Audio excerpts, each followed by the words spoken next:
Il m'est arrivé souvent d'arriver à une de tes pensées et de m'arrêter là. Parce que c'est comme si je me disais, mais Souleymane doit être quelque part très attentif, sinon très lié à la pensée de Serigne Cheikh. Et sur une interview, je t'ai cité 2 fois. La dernière fois que tu étais aux universités du Ramadan, tu parlais du temps et de l'espace. Et tu avais cité une parole de Dieu. Et ça fait très longtemps que j'avais entendu ça de Serigne Cheikh. Mon wax bul xas jamono. Alors, parce que man maay jamono. Et toi, tu dis, ne dénigre pas le temps. Parce que je suis le temps. Voilà. Il a même, à un moment donné, c'est une injonction. Quand il disait que le marabout traditionnel est mort. Et j'en ai parlé à Abdelaziz, c'est une Pape Malessi, qu'il faut qu'ils prennent toutes les dispositions, sinon ils disparaîtront eux-mêmes. Parce qu'il faut être un marabout plus. Et il a toujours agi comme ça. Et déjà, dans ses écrits de 1953, quand il faisait ses conférences, qu'il distribuait, il parlait de l'islam. Il dit, il ne s'agit pas de reformuler ou bien de refonder l'islam, mais de revoir nos pratiques culturelles. Et il avait un texte fondateur qu'il avait écrit qui s'appelle Le four cendreux, en disant qu'on ne peut pas entretenir un four cendreux sans l'avoir évidé auparavant de son centre. Et au niveau du temps, effectivement, chaque fois c'est ce qu'il dit. Et il dit niru sa baay niru sa jamono niru sa jamono moo gën niru sa baay niru sa baay niru sa jamono nee na sens la. Et chaque fois il dit mieux vaut ressembler à son père, c'est-à-dire que être le fils de son temps. Et ça depuis longtemps il le dit. Je vous remercie beaucoup de me donner l'hospitalité pour parler d'un sujet qui me tient à cœur. Je vais d'abord commencer par une anecdote qui va expliquer un peu le sens de mon propos général. Lorsque Serigne Cheikh a été rappelé à Dieu, je me trouvais à New York et j'ai immédiatement appelé mon ami Serigne Ndiaye, artiste bien connu, sachant qu'il serait certainement avec la famille. Effectivement, c'était le cas et Serigne Ndiaye m'a passé la famille et m'a permis de présenter mes condoléances à cette occasion.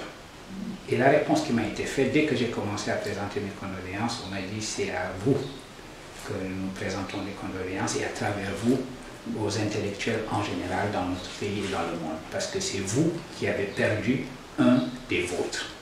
Voilà exactement la réponse qui m'a été faite lorsque j'ai présenté mes condoléances à la chute de l'appel à Dieu de Serigne Cheikh. Et c'est effectivement une parole tout à fait vraie. Je crois que le monde intellectuel, d'abord, a perdu quelqu'un qui se considérait comme un des siens. Et c'est important parce que, voilà évidemment un homme qui a une stature religieuse, qui est, nous le savons, petit-fils de H. Malessi, fils de Serigne Babacar, mais ce n'est pas ainsi qu'il se présentait. Il se présentait comme un homme de questionnement, comme un homme d'examen, comme un homme d'exploration, et non pas un homme qui venait asséner ses certitudes. Il aurait pu parfaitement dire « je parle du point de vue de la certitude absolue qui est la mienne, en un certain nombre de points dogmatiques, et asséner ses dogmes et se comporter ainsi comme un guide qui aurait à proposer des vérités indiscutables ». Ce n'est pas ainsi qu'il tenait à se présenter. Et c'est ce qui le faisait profondément philosophe. Le philosophe, c'est celui qui questionne, c'est celui qui examine, c'est celui pour qui il n'y a pas de certitude établie avant que vous l'ayez examiné et vous-même posé comme une certitude. Et c'est cela qui était important pour un pays comme le nôtre, d'avoir une figure religieuse qui à la fois occupait une position d'autorité, mais qui était quelqu'un qui questionnait justement l'autorité et qui questionnait les assertions qui n'étaient pas des assertions examinées. Et pour ma part, personnellement, si je puis parler de ma relation personnelle à la pensée et à l'action d'un homme de la stature de Serigne Cheikh, c'est cela qui me le rendait extrêmement attachant. Pour vous donner un exemple précis, il a d'une certaine façon mis dans le domaine public, sur la sphère publique, dans la sphère publique elle-même, l'autorité qui était la sienne, en étant un homme de culture, en étant un homme politique, engagé dans les débats et les questionnements. Parce que si vous avez un rôle politique, ça veut dire que vous acceptez que l'on questionne votre propre position. Et cela, il l'a accepté précisément parce qu'il était dans sa nature de considérer que la vérité était une chose à laquelle on accédait au terme d'un questionnement et au terme d'un examen. Il a accepté cette posture politique parce qu'il était profondément philosophe. Et il était un penseur du temps. Vous m'avez demandé ce qu'il en est de l'inspiration que ma propre réflexion pouvait trouver auprès d'une personnalité comme Serigne Cheikh. Eh bien, le sujet de ma réflexion permanente, c'est le temps. Je considère quelqu'un dont la réflexion porte sur principalement deux objets qui sont liés. Un objet, c'est la traduction, et un autre objet, c'est le temps. Et Serigne Cheikh était un penseur du temps. Dans le sens suivant, vous savez, la religion islamique est une religion qui s'est quelque peu pétrifiée dans sa manière, dans nos manières de penser. Nous autres musulmans sommes à un moment donné tombés en deçà des exigences de notre propre religion et nous avons pétrifié notre réflexion en étant ignorants d'une qualité du temps qui est d'être créateur. Le monde musulman a tellement répété qu'il fallait se méfier de l'innovation que nous sommes devenus un ensemble de sociétés totalement timorées et incapables au fond d'embrasser les temps qui changent. Et la grande leçon, si je devais résumer le sens qu'a eu pour moi la pensée et l'action de Serigne Cheikh, je dirais que la grande leçon qu'il nous a administrée, c'est qu'il ne fallait pas avoir peur du temps, qu'il fallait au contraire embrasser le temps, c'est-à-dire embrasser son temps et embrasser une certaine philosophie du temps. Pour être précis, il est répété, et c'est un peu une incantation à laquelle on ne donne pas toujours le contenu qu'il faut, qu'il faudrait aujourd'hui mener un effort d'interprétation et de réinterprétation, l'ijtihad. Qu'il faudrait une revivification de la pensée islamique, une reconstruction de la pensée islamique, qu'il faudrait un renouvellement, le fameux tajdid. Donc, on attend un mujtahid ou un mujaddid. Mais on ne voit pas toujours les implications de cette exigence-là. Par exemple, si vous regardez les textes classiques de jurisprudence, on vous dira que la condition pour être mujtahid, c'est de connaître évidemment la totalité du Coran, savoir quels sont les versets abrogeants et les versets abrogés, avoir je ne sais combien de centaines de précédents à l'esprit, etc. C'est-à-dire que toutes les exigences qui sont posées, tous les réquisites pour être mujtahid sont des réquisites qui viennent d'une connaissance du passé. Autrement dit, on vous demande pour cela d'être capable de répéter le passé et de répéter les précédents. Au lieu de vous dire que la condition première, c'est que vous ayez une intelligence pleine et entière de l'époque où vous vivez. Si vous devez penser et repenser et réinterpréter la religion à la lumière de l'époque à laquelle vous vivez, la première connaissance que vous devez avoir, c'est la connaissance de votre époque, dans sa configuration générale et planétaire, au lieu d'être totalement myope sur des textes ou des précédents qu'il faudrait simplement répéter, parce que là, vous continuez à être totalement rétrospectif, à regarder vers le passé, au lieu de regarder vers le futur en étant pleinement dans votre temps. Et ça, c'était la grande force de Serigne Cheikh. Comprendre le monde dans sa totalité est la condition première pour relire, revivifier de manière permanente cette religion qui est la nôtre et qui est l'islam. Je parle sous le contrôle de mon ami Serigne Ndiaye. Je crois savoir que le Cheikh avait déclaré à une époque qu'il ne parlerait pas à quelqu'un qui n'avait pas voyagé. Oui. Quelle est la signification de cela? Évidemment, si quelqu'un n'avait jamais voyagé, n'était jamais sorti de son village, il l'aurait accueilli avec faveur, avec bienveillance, etc. Mais qu'est-ce qu'il voulait nous enseigner dans cette parole-là? C'est-à-dire, c'était une manière de nous dire que vous ne pouvez saisir la vérité d'une assertion ou d'un fait que si vous placez ce fait dans un contexte plus général. Si vous n'avez jamais connu que votre propre langue, votre propre environnement, votre propre village, si vous n'avez jamais projeté quoi que ce soit sur l'horizon du monde, vous n'êtes pas en mesure de penser votre temps, vous n'êtes pas en mesure de penser ce qu'il faut faire. Et donc, cette exigence d'avoir une intelligence profonde de la configuration du monde pour pouvoir y agir, c'était la leçon de cette assertion de Serigne Cheikh. Et ça, c'était très important. Comprendre son temps dans sa totalité est la première condition pour être un bon mujtahid et non pas la simple récitation de textes et de précédents. Vous savez, on considère que le savant, le alim, est celui qui connaît parfaitement tous les précédents que vous trouvez dans le madhab de l'imam Malik, dans le madhab de ceci ou de cela. Que serait une connaissance qui consiste simplement à pouvoir réciter des précédents et à essayer d'enchaîner le présent et le futur à la signification de ces précédents? S'il ne s'agit que de précédents, vous pouvez confier cette connaissance-là à des machines. Les machines le feront mieux que vous. Entrez tous les précédents que vous voulez dans la mémoire d'un ordinateur et rendez-vous compte que cet ordinateur fera ce travail-là mieux que vous. Maintenant, qu'est-ce que vous allez faire? Quel va être votre propre apport dans la réflexion? Justement, il ne s'agit plus de réciter ce que l'ordinateur fera mieux que vous, mais il s'agit de penser ce que l'ordinateur ne pensera jamais. Et ça, c'est une leçon importante de Serigne Cheikh.